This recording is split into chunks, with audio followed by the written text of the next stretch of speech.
Alrighty, Ryland. So I got your mechanics up next to Max Scherzer's as a driver, and just kind of like we talked about the end of last lesson, or rather yesterday, uh, working into your driving phase and really using your back leg to your advantage and your power to your advantage.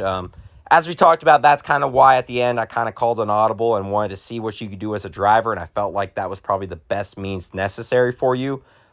Just because you get into this position, you're going forward, and like we talked about, you're a little bit of a hybrid between both, but you get into this position, and then you really get into your back half right here, kind of like how Scherzer does. So I really kind of wanted to experiment with that, and I felt like we did a really great job of getting into that. So I'm going to play both of your and Max Scherzer's mechanics side by side, and just let you see them, and then we'll go from there.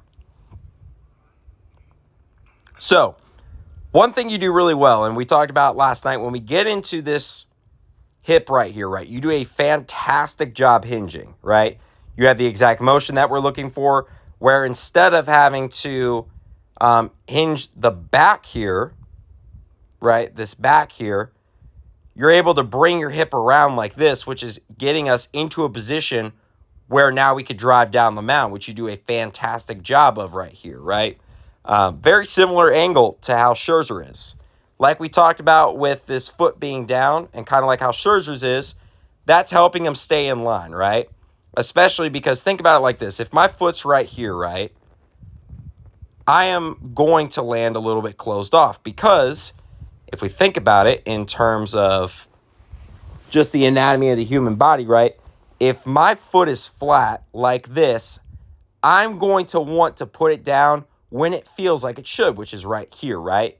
Which, as we see, we're kind of at a little bit of a closed off angle like this, right? A 6-degree angle versus Scherzer's when he's down, right? When he keeps his foot down right to this point, he's going to where he knows that it's going to be pointed right where it needs to be, which he's in a straight line right here, right? So that's more so the reason we really want to get into this downward position with our foot. Now notice, Scherzer gets into this downward position, but then straightens out right here, right?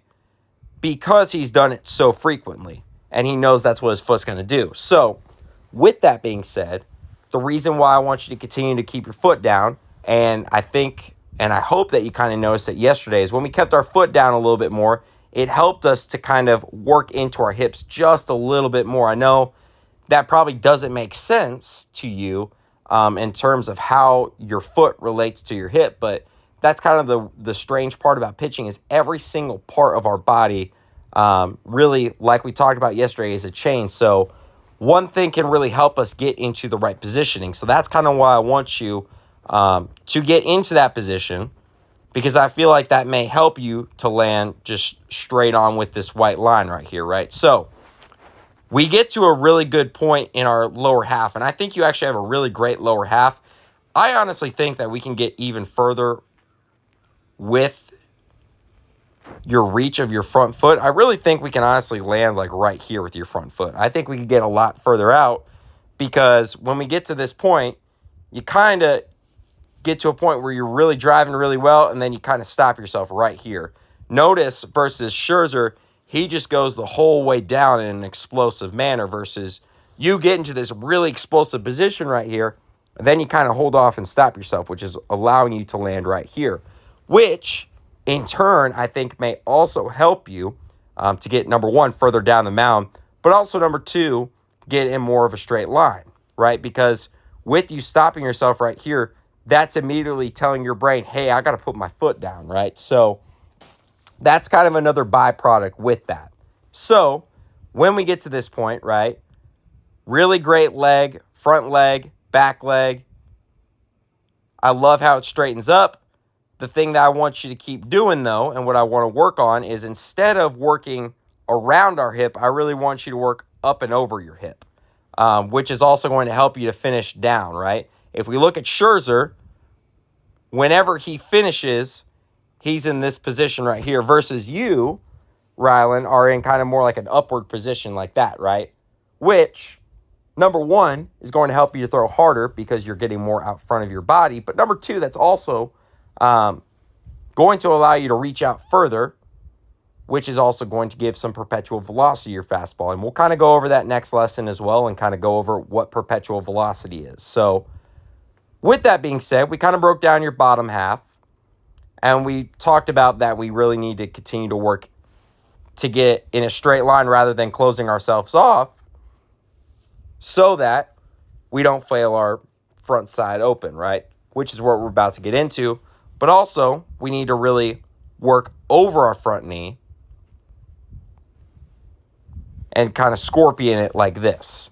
And we'll work on a couple drills next lesson that could really help us with that, and some things that you could do going forward just throwing. So now we get in your top half, right? Which is arguably kind of what you talked about last night, the one thing that you know that you need to keep working on. So we get to a really great point right here, right? Really great point, really great point, really great point, and then right there, we get to a non-athletic point. And the reason why I'm saying that is we get here, and then we get really weak, right? So watch what Scherzer does with his front side, his glove side, okay? So he gets to this point, and he is just strong and firm the whole way through, which allows him to get to this point right here and bring his arm over top. And instead of pushing our arm, he's able to get himself to get in this position right here, which I like to call layback position, right? Which is, if I were to draw a line right here and I were to go frame by frame, you see the layback, right? It's this whip-like motion that is allowing him to get that little one last ounce of efficiency, right? And to give that whip-like feel to the baseball. Because at the end of the day, that is something that's massive, right? You're going to have a lot more velocity the more layback and whip you have rather than pushing, right? And it's also arm health as well. So let's go over a couple corrections that I really want you to do. So next lesson, and this is why I kind of wanted you to get into it a little bit, and you did a great job on a few of these, where we kept this front arm straightened out and pointing almost this way so that we're finishing straight on, and instead of finishing high arm side or spiking glove side, we more so got to the point where I'm keeping it right here, right here, right here, right here, and we're having to replace ourselves, kind of like how Scherzer is right here, right? Additionally, I want you to take a look at Scherzer's glove hand real quick, right? Watch what he does with his glove hand upon his replacement of his glove with his throwing arm, right? He takes it directly into his chest, right? Versus you tend to throw your glove all the way out to the right, right? It almost looks like you're going to throw your glove off your hand. So instead, I really want you to bring this glove up into here, which is, I feel like, also going to help you not fall off as much, right? So with that being said, now we go into this part right here, which is with your arm. First things first, I really want you next lesson, and we kind of worked on it just a tad, since really we kind of wanted to focus on the other portions of this and just your mechanics. I really want your arm to get above your shoulder right here, right? Kind of like how Scherzer does. Scherzer gets right here above his shoulder, right? Versus you're below your shoulder the whole time, which is causing you to push, right? Versus if we're on top of our shoulder in almost kind of this stage, or that's not probably a great example, but more so like this, just picture kind of that this is connected like this. When we're in this stage, it's a lot easier for us to get in this leg back position because instead of our arm dragging behind ourselves, we're on top of that baseball, which is going to allow ourselves, kind of like how Scherzer gets right here, into this position and create layback like so, right? Versus if I were to get into your layback here, your most layback is right here, right? So that's something that I just want you to keep in mind going forward, and we'll work on next week, or rather, not this week, but the next week. How do we get into that position? And we'll go into it rather when we first start throwing. Like I kind of talked about at the end of our throwing routine last time, I really want you to get into a throwing routine so that we can work on these things going forward. I know this is a lot of information for you, but feel free to also ping me for any questions that you may have regarding this video. Like I talked to you about yesterday, Ryland, I want you to use me as your resource, and any questions you have about pitching or whether it's anything about baseball, feel free to ping me. So with that being said, way to work yesterday. I know it was a lot of information, but kind of take this video in and feel free to kind of come in with some questions next time we meet, and we'll go over it.